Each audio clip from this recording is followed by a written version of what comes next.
വിശദമായ വാർത്തകളിലേക്ക്. പ്രളയാനന്തര കേരളത്തിന്റെ പുനർനിർമ്മാണവും വികസന പദ്ധതികളും നടപ്പാകില്ലെന്ന് പ്രചരിപ്പിച്ചവർക്ക് വലിയ നിരാശയുണ്ടാക്കുന്ന പുരോഗതിയാണ് സംസ്ഥാനത്ത് ഇപ്പോൾ യാഥാർത്ഥ്യമാകുന്നതെന്ന് മുഖ്യമന്ത്രി പിണറായി വിജയൻ പറഞ്ഞു. പുനർനിർമ്മാണവുമായി ബന്ധപ്പെട്ട് 25 പദ്ധതികൾ നടപ്പിലാക്കുമെന്നും അദ്ദേഹം വ്യക്തമാക്കി. വികസന പ്രവർത്തനത്തിന് എങ്ങനെയൊക്കെ എതിര് നിന്നാലും ജനോപകാരപ്രദമായ നടപടികളുമായി സർക്കാർ മുന്നോട്ട് പോവുക തന്നെ ചെയ്യും എന്നാണ് ഇവരോട് പറയാനുള്ളത്. പ്രളയാനന്തര പുനർനിർമ്മാണത്തിനെതിരെ വിമർശനസ്വരമുയർത്തുന്നവർക്ക് ശക്തമായ മറുപടിയാണ് മുഖ്യമന്ത്രി ഈ വാക്കുകളിലൂടെ നൽകിയത്. കൊല്ലം ജില്ലയിലെ കിഴക്കൻ മലയോര മേഖലയിലെ ജനങ്ങളുടെ വികസനം ലക്ഷ്യമിട്ട് പുനലൂർ കേന്ദ്രീകരിച്ചു തുടങ്ങിയ റവന്യൂ ഡിവിഷൻ ഉദ്ഘാടനം ചെയ്തുകൊണ്ടായിരുന്നു മുഖ്യമന്ത്രി ഇക്കാര്യം വ്യക്തമാക്കിയത്. പ്രളയാനന്തര പുനർനിർമ്മാണത്തിന്റെ ഭാഗമായി 25 പദ്ധതികളും നടപ്പിലാക്കുമെന്നും മുഖ്യമന്ത്രി പറഞ്ഞു. വയനാട് പാക്കേജ്, കുട്ടനാട് പാക്കേജ്, പുഴകളുടെ പുനരുജ്ജീവനം, തീരദേശ സംരക്ഷണം തുടങ്ങിയവയൊക്കെ പാക്കേജിന്റെ ഭാഗമാകും. സമ്പൂർണ്ണ സാമൂഹിക സുരക്ഷയും സുസ്ഥിര വികസനവും പശ്ചാത്തല സൗകര്യ വികസനവും കൂടി പദ്ധതിയിൽ ഉൾപ്പെടുത്തുമെന്നും മുഖ്യമന്ത്രി പറഞ്ഞു. മന്ത്രിമാരായ E Chandrasekharan, J Mercykuttyamma, K Raju, എംപിമാരായ എൻ കെ പ്രേമചന്ദ്രൻ, കൊടിക്കുന്നിൽ സുരേഷ് തുടങ്ങിയവർ റവന്യൂ ഡിവിഷൻ ഉദ്ഘാടന ചടങ്ങിൽ പങ്കെടുത്തു. News bureau, Kollam. കേന്ദ്ര ബജറ്റിലൂടെ ബിജെപിയും രാഷ്ട്രീയ നയം പ്രഖ്യാപിച്ചതോടെ ലോക്സഭാ തെരഞ്ഞെടുപ്പ് പ്രചരണത്തിന് കളമൊരുങ്ങി. മധ്യവർഗം, കർഷകർ, തൊഴിലാളികൾ എന്നീ വിഭാഗങ്ങളെ ലക്ഷ്യമിട്ടാകും പ്രചരണമെന്ന് പ്രതിപക്ഷവും ഭരണപക്ഷവും വ്യക്തമാക്കി കഴിഞ്ഞു. ബജറ്റ് സമ്മേളനം സമാപിക്കുന്നതോടെ തെരഞ്ഞെടുപ്പ് ഗോതയിലേക്ക് രാഷ്ട്രീയ പോരാട്ടം നീളുന്ന നാളുകളാണ് വരാൻ പോകുന്നത്.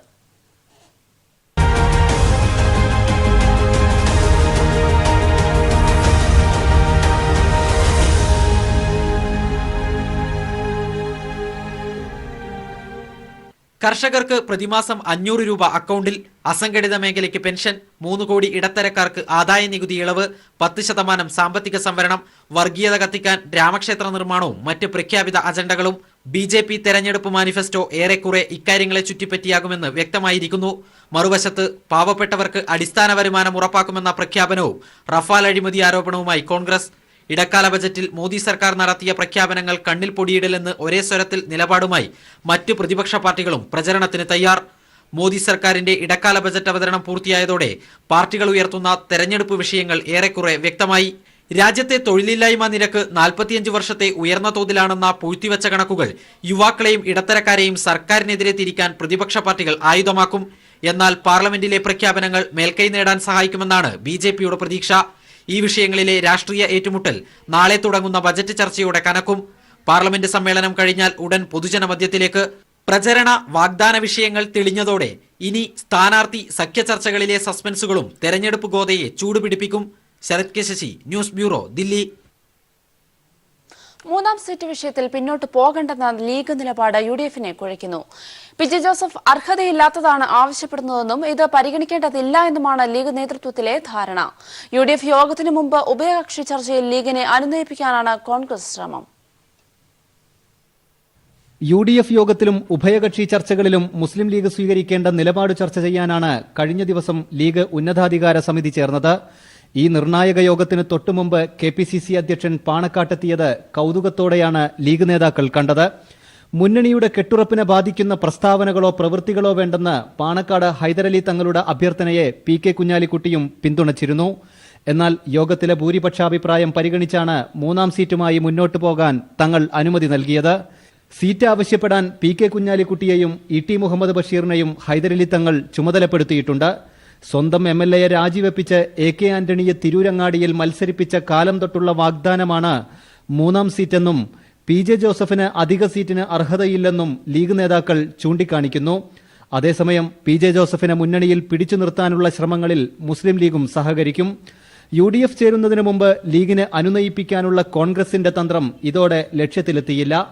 ഇക്കാര്യത്തിൽ തീരുമാനമായതിനു ശേഷമായിരിക്കും ജനമഹായാത്രയോട് സഹകരിക്കണോ എന്ന കാര്യത്തിൽ മുസ്ലിം ലീഗ് നിലപാടെടുക്കുക.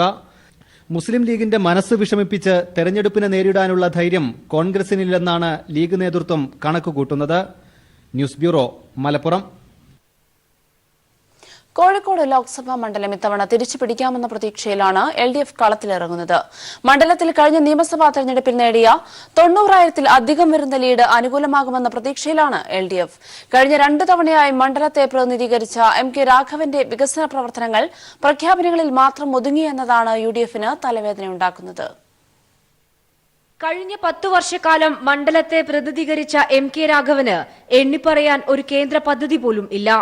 ഫ്ലെക്സ് ബോർഡുകളിലും മറ്റുമായി വികസനം ഒതുങ്ങി എന്ന അഭിപ്രായമാണ് പൊതുജനങ്ങൾക്കിടയിലുള്ളത്. അതേസമയം സർക്കാരിന്റെ ജനപ്രിയ നേട്ടങ്ങൾ എടുത്തുകാട്ടിയാണ് മണ്ഡലത്തെ തിരിച്ചുപിടിക്കാൻ LDF ഇറങ്ങുന്നത്. 2004-ലാണ് മണ്ഡലത്തിൽ അവസാനമായി LDF വിജയിക്കുന്നത്. 65,326 വോട്ടിന്റെ ഭൂരിപക്ഷത്തിലാണ് ജനതാദൾ സ്ഥാനാർത്ഥിയായിരുന്ന MP വീരേന്ദ്രകുമാർ മണ്ഡലത്തിൽ വിജയിച്ചത്. പിന്നീടുള്ള 2 തിരഞ്ഞെടുപ്പിലും മണ്ഡലം UDF-നൊപ്പം നിന്നു. അവസാനമായി നടന്ന നിയമസഭാ തിരഞ്ഞെടുപ്പിൽ ഉജ്ജ്വല വിജയമായിരുന്നു LDF നേടിയത്. മണ്ഡലത്തിലെ 7 നിയമസഭാ മണ്ഡലങ്ങളിൽ 6ഉം ഇടതുപക്ഷ ജനാധിപത്യ മുന്നണി സ്ഥാനാർത്ഥികൾ വൻ വിജയം നേടി. കോഴിക്കോട് സൌത്ത് മാത്രമാണ് UDF-ന് സ്വന്തമാക്കാൻ കഴിഞ്ഞത്. ഇത്തവണ മണ്ഡലം തിരിച്ചുപിടിക്കാൻ LDF-ന് അനുകൂല സാഹചര്യമാണ് ഉള്ളതെന്നാണ് രാഷ്ട്രീയ വിദഗ്ധർ ചൂണ്ടിക്കാട്ടുന്നത്. സിറ്റിംഗ് MP എന്നതുകൊണ്ട് 2 തവണ മത്സരിച്ച ആളുകൾ വളരെ വാക്ക് ഓവർ ആയിട്ട് ഇത് MK രാഘവന് എടുക്കാൻ പറ്റും. നല്ല ഒരു സ്ഥാനാർത്ഥിയെ ജനങ്ങൾക്ക് ഇഷ്ടപ്പെടുന്ന, ജനങ്ങളിത് വളരെയധികം ശ്രദ്ധിക്കുന്ന, ജനങ്ങളിലേക്ക് ഇറങ്ങിച്ചെല്ലാൻ കഴിയുന്ന ഒരു സ്ഥാനാർത്ഥിയാണ് LDF-ലെങ്കിൽ ഇവിടെ ജയിച്ച ചരിത്രമുണ്ട്. ജയിക്കാനുള്ള സാധ്യത വളരെ കൂടുതലാണ്.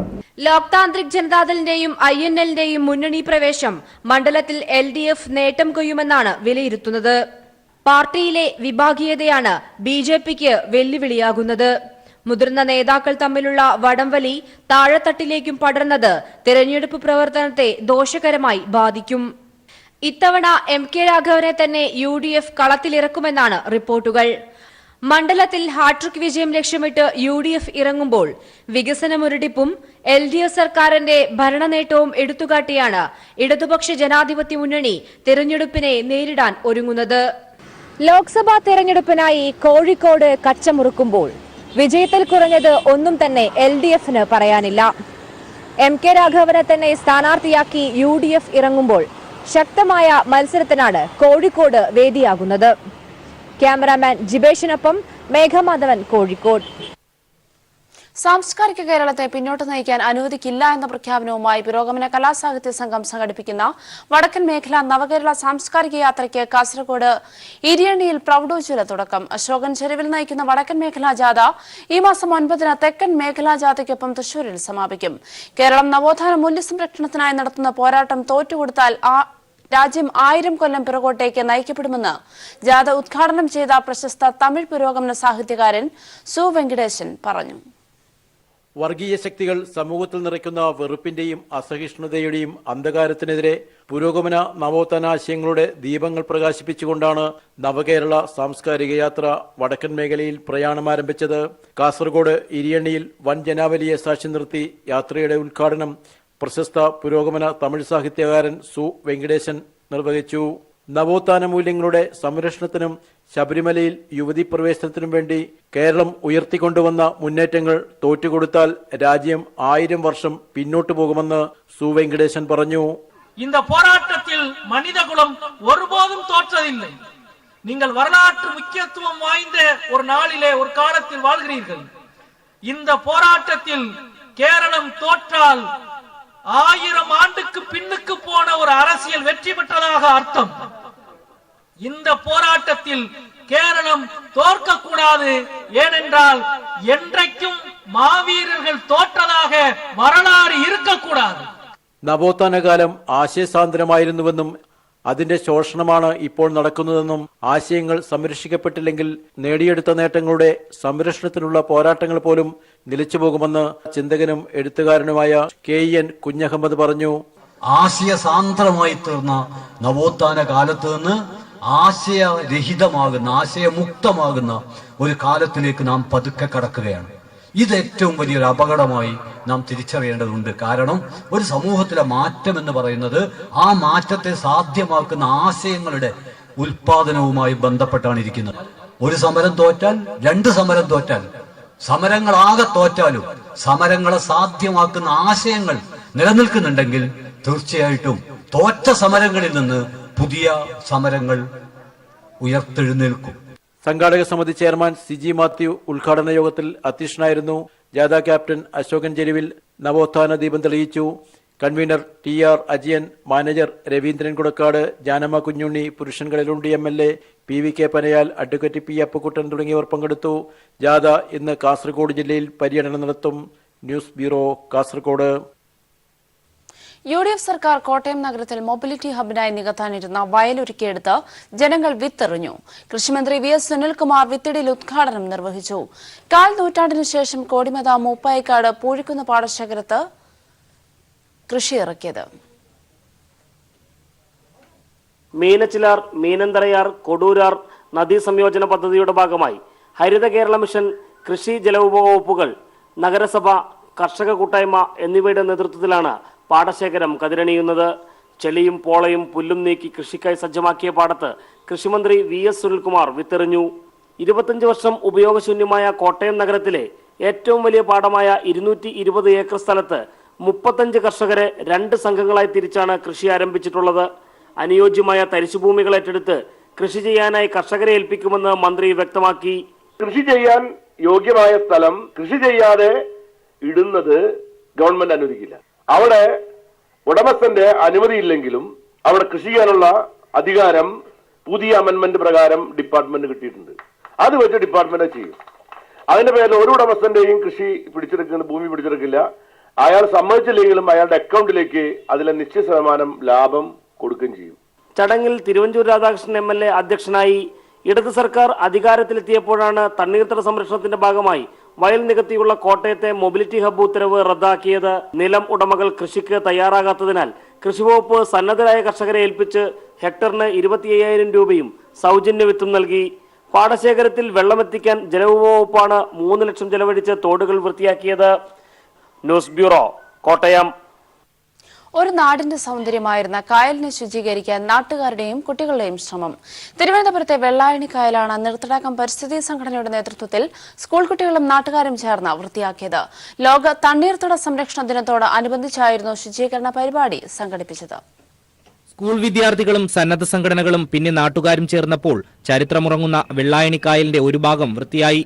വെള്ളായണിയിലും പരിസര പ്രദേശത്തുമുള്ള സ്കൂളുകളിലെ വിദ്യാർത്ഥികൾക്കൊപ്പം കായൽ കാണാനെത്തിയ വിദേശികളും ശുചീകരണ യജ്ഞത്തിന്റെ പങ്കാളികളായി. കുളവാഴകളും മാലിന്യങ്ങളും നിറഞ്ഞ കായലിന്റെ വലിയൊരു ഭാഗമാണ് മണിക്കൂറുകൾ നീണ്ട ശ്രമഫലമായി വൃത്തിയാക്കിയത്. ശുദ്ധജല തടാകമായിരുന്ന കായൽ നാട്ടുകാരുടെ കുടിവെള്ള സ്രോതസ്സു കൂടിയാണ്, ഒപ്പം ടൂറിസം കേന്ദ്രവും. ശുചീകരണ യജ്ഞത്തിനൊപ്പം കായൽ സംരക്ഷണ സൈക്കിൾ റാലിയും ഇവർ നടത്തി. 5 വർഷമായി പ്രദേശത്ത് പ്രവർത്തിക്കുന്ന നീർത്തടാകമെന്ന പരിസ്ഥിതി സംഘടനയുടെ നേതൃത്വത്തിലായിരുന്നു പരിപാടി സംഘടിപ്പിച്ചത്. വരുന്ന ആഴ്ചകൾ തോറും ഇത്തരത്തിൽ ശുചീകരണ യജ്ഞങ്ങൾ സംഘടിപ്പിച്ച കായൽ പൂർണ്ണമായും വൃത്തിയാക്കാനാണ് സംഘടന ലക്ഷ്യമിടുന്നത്. News bureau, Thiruvananthapuram. തെന്നിന്ത്യയുടെ സൗന്ദര്യ റാണിയെ കണ്ടെത്താനുള്ള 17ാമത് മിസ് സൗത്ത് ഇന്ത്യ മത്സരം ഇന്ന് വൈകിട്ട് കോയമ്പത്തൂരിൽ നടക്കും. ദക്ഷിണേന്ത്യൻ സംസ്ഥാനങ്ങളിൽ നിന്നുള്ള 24 സുന്ദരിമാരാണ് മത്സരത്തിൽ മാറ്റുരയ്ക്കുക. പെഗാസസും റോട്ടറി ക്ലബ് കോയമ്പത്തൂർ ടെക് സിറ്റിയുമാണ് മിസ് സൗത്ത് ഇന്ത്യ 2019ന്റെ മുഖ്യ സംഘാടകർ. Designer sari, red cocktail, black gown എന്നിങ്ങനെ 3 റൗണ്ടുകളിലായാണ് മത്സരങ്ങൾ. ദക്ഷിണേന്ത്യയിലെ 5 സംസ്ഥാനങ്ങളിൽ നിന്നുള്ള 24 സുന്ദരിമാരാണ് റാമ്പിൽ ചുവടുവെക്കാനായി തയ്യാറെടുത്തിരിക്കുന്നത്. മോഡലിംഗ് രംഗത്തെ പ്രമുഖരുടെ നേതൃത്വത്തിൽ വിവിധ വിഭാഗങ്ങളിലായി ഗ്രൂമിംഗ് സെഷൻ പൂർത്തിയാക്കിയ ശേഷമാണ് സുന്ദരിമാർ ഇന്ന് വേദിയിലെത്തുന്നത്. അമിത ശരീര പ്രദർശനത്തിന് പ്രാധാന്യം നൽകുന്ന ബിക്കിനി റൗണ്ടില്ലാതെ അന്താരാഷ്ട്ര മത്സരങ്ങളിൽ വരെ പങ്കെടുക്കാൻ കഴിയുന്ന ലോകത്തിലെ ഏക പ്ലാറ്റ്ഫോമാണ് മിസ് സൗത്ത് ഇന്ത്യ മത്സരമെന്ന് Pegasus chairman doctor Ajith Ravi കൊച്ചിയിൽ വാർത്താസമ്മേളനത്തിൽ പറഞ്ഞു. ഇതിന്റെ next level Miss Europe India national ലെവലാണ്. അവിടുന്ന് ജയിച്ചു കഴിഞ്ഞാൽ അവർക്ക് മിസ് ഏഷ്യയിൽ പോവാം, മിസ് ഗ്ലാമോറിൽ പോവാം. ഇതാണ് ഇതിന്റെ ഒരു സീക്വൻസ്. ഇങ്ങനെ ഒരു സീക്വൻസ് എൻ്റെ അറിവിൽ ശരിക്കും ലോകത്ത് ബികിനി ഇല്ലാതെ കൊടുക്കുന്നത് ഞങ്ങളുടെ കമ്പനി മാത്രമാണ്. ചലച്ചിത്ര രംഗത്തെ പ്രമുഖരാണ് വിധികർത്താക്കളായി എത്തുക. മിസ് സൗത്ത് ഇന്ത്യ വിജയിക്ക് 1 ലക്ഷം രൂപയാണ് സമ്മാനമായി നൽകുക. ഫസ്റ്റ് റണ്ണറപ്പിന് 60,000 രൂപയും സെക്കൻഡ് റണ്ണറപ്പിന് 40,000 രൂപയും സമ്മാനമായി നൽകും. കൂടാതെ ഓരോ സംസ്ഥാനത്തു നിന്ന് വിവിധ വിഭാഗങ്ങളിൽ പ്രതിഭ തെളിയിച്ചവർക്ക് പ്രത്യേക സമ്മാനങ്ങളും നൽകുന്നുണ്ട്. വിവിധ വിഭാഗങ്ങളിൽ നടത്തിയ ഓഡീഷനുകളിൽ നിന്നാണ് മത്സരാർത്ഥികളെ തെരഞ്ഞെടുത്തത്. കൈരളി ടിവിയാണ് പരിപാടിയുടെ media partner. News bureau, Kochi. മലയാള സിനിമാ പ്രേക്ഷകർക്ക് പുതിയ അനുഭവങ്ങൾ സമ്മാനിക്കുകയാണ് ആദ്യ സംവിധാനം ചെയ്ത പന്ത്. ആൺകുട്ടികൾക്കൊപ്പം മൈതാനത്ത് ഫുട്ബോൾ തട്ടാനിറങ്ങുന്ന ആമിനി എന്ന പെൺകുട്ടിയിലൂടെ ഒരു ഗ്രാമത്തിന്റെ കഥ പറയുകയാണ് പന്ത്. നിയമസഭാ സാമാജികർക്കായി പന്തിന്റെ പ്രദർശനം തിരുവനന്തപുരത്ത് സംഘടിപ്പിച്ചു. ഫുട്ബോളിനപ്പുറം സാംസ്കാരിക രാഷ്ട്രീയത്തെപ്പറ്റിയും സംവദിക്കുന്ന സിനിമയാണ് പന്തെന്ന് MLA-മാർ പറഞ്ഞു. അത് പഠിക്കാൻ വേണ്ടിയിട്ട് പോയി. അങ്ങനെ ഫുട്ബോൾ പഠിച്ചിട്ട് 3-4 മാസമൊക്കെ പഠിച്ച്. അബനിയുടെ അച്ഛൻ ആദിയാണ് സിനിമയുടെ കഥയും സംവിധാനവും നിർവഹിച്ചിരിക്കുന്നത്. സിനിമ പ്രേക്ഷകർ ഏറ്റെടുത്തതിന്റെ സന്തോഷത്തിലാണ് അച്ഛനും മകളും. ഫുട്ബോളിനപ്പുറം പന്ത് ഒരു ഗ്രാമത്തിന്റെ കഥയാണ് പറയുന്നതെന്ന് ആദി വ്യക്തമാക്കുന്നു. ശരിക്കും ഒരു ഗ്രാമപ്രദേശത്തിന്റെ കഥയാണ്. ഒരു ഗ്രാമമാണ് ശരിക്കും അതിനകത്തെ മെയിൻ ക്യാരക്ടർ എന്ന് പറയുന്നത്. അതിന് ചുറ്റും കുറേ ആൾക്കാർ, ആ ഗ്രാമത്തിൽ താമസിക്കുന്ന കുറേ ആൾക്കാർ. ശരിക്കും ആ ഗ്രാമത്തിന്റെ കഥയാണ് സിനിമ. അപ്പോൾ നന്മയും തിന്മയും തമ്മിലുള്ള ഒരു മത്സരം, ഇതെല്ലാം കൾച്ചറൽ പൊളിറ്റിക്സ് ജനങ്ങളിൽ എത്തിക്കും എന്നുള്ളതിന് യാതൊരു തർക്കമില്ല. നമ്മൾ കണ്ടിരിക്കേണ്ട ഒരു ചിത്രം തന്നെയാണ്, നമ്മൾ അറിഞ്ഞിരിക്കേണ്ട ചിത്രം തന്നെയാണ്, നമ്മുടെ ചുറ്റുമുള്ള ചിത്രം തന്നെയാണ്, നമുക്ക് അറിയുന്ന ആരൊക്കെയോ ഉള്ള ചിത്രമാണ്, അല്ലെങ്കിൽ നമ്മൾ തന്നെ ഇതിൽ എവിടെയൊക്കെയോ ഉണ്ട്. Entertainment desk, people TV. ഉത്തര മലബാറിലെ കാവുകളിൽ ഇത് കളിയാട്ടക്കാലം.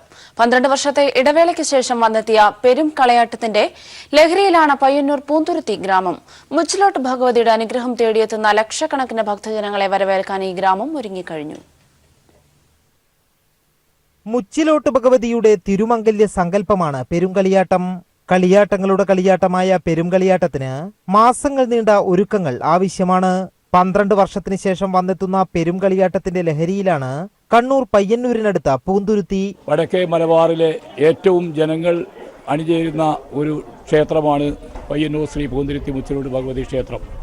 ഇവിടെ 4 ദിവസത്തെ കളിയാട്ടത്തിനായി ഏകദേശം 5 ലക്ഷം ആളുകൾ പങ്കെടുക്കുമെന്നാണ് ഞങ്ങളുടെ കണക്ക്. അതിന് വേണ്ടുന്ന എല്ലാ തയ്യാറെടുപ്പുകളും ഇവിടെ പൂർത്തിയായി വരികയാണ്. പെരുങ്കളിയാട്ട നാളിൽ മുച്ചിലോട്ട് ഭഗവതിയെ കൂടാതെ കണ്ണങ്കാട്ട് ഭഗവതി, പുലിയൂർ കാളി, നരമ്പിൽ ഭഗവതി, പുലിയൂർ കണ്ണൻ, തൂലന്താട്ട് ഭഗവതി, വിഷ്ണുമൂർത്തി, മടകിൽ ചാമുണ്ടി, രക്തചാമുണ്ടി തുടങ്ങിയ തെയ്യക്കോലങ്ങൾ കെട്ടിയാടും. കളിയാട്ട നാളുകളിൽ 6 നേരങ്ങളിലായി 4 ലക്ഷത്തോളം പേർക്ക് ഭക്ഷണം നൽകാനുള്ള സൗകര്യവും ഒരുക്കിയിട്ടുണ്ട്. ഭക്ഷണം തയ്യാറാക്കുന്നത് പ്രത്യേകം തയ്യാറാക്കിയ ഭീമൻ വട്ടളത്തിൽ. ഗുരുവായൂർ ക്ഷേത്രം കഴിഞ്ഞാൽ കേരളത്തിലെ ഏറ്റവും വലിയ വട്ടളം ഇപ്പോൾ നിർമ്മിച്ചിട്ടുള്ള പയ്യന്നൂർ പൂന്തുരുത്തി മുച്ചിലോട്ടിന് സ്വന്തമാണ് എന്നുള്ളത് ഒരു അഭിമാനത്തോടു കൂടി ഞങ്ങൾക്ക് പറയാൻ വേണ്ടി സാധിക്കും. സ്വന്തമായി കൃഷി ചെയ്ത പച്ചക്കറികളാണ് സദ്യക്കായി ഉപയോഗിക്കുന്നത്. കളിയാട്ടങ്ങളുടെ കളിയാട്ടമായ പെരുങ്കളിയാട്ടം മതസൗഹാർദ്ദത്തിന്റെ വിളംബരം കൂടിയാണ്. മുച്ചിലോട്ട് ഭഗവതിയുടെ തിരുമാംഗല്യത്തിന് സദ്യ ഉണ്ണാൻ ജാതിമത വ്യത്യാസമില്ലാതെ ലക്ഷക്കണക്കിന് പേർ ഈ ഭക്ഷണപുരയിലെത്തും. പയ്യന്നൂർ പൂന്തുരുത്തി മുച്ചിലോട്ട് ഭഗവതി ക്ഷേത്രത്തിൽ നിന്നും ക്യാമറാമാൻ ജയൻ കല്യാശ്ശേരിക്കൊപ്പം M. സന്തോഷ്.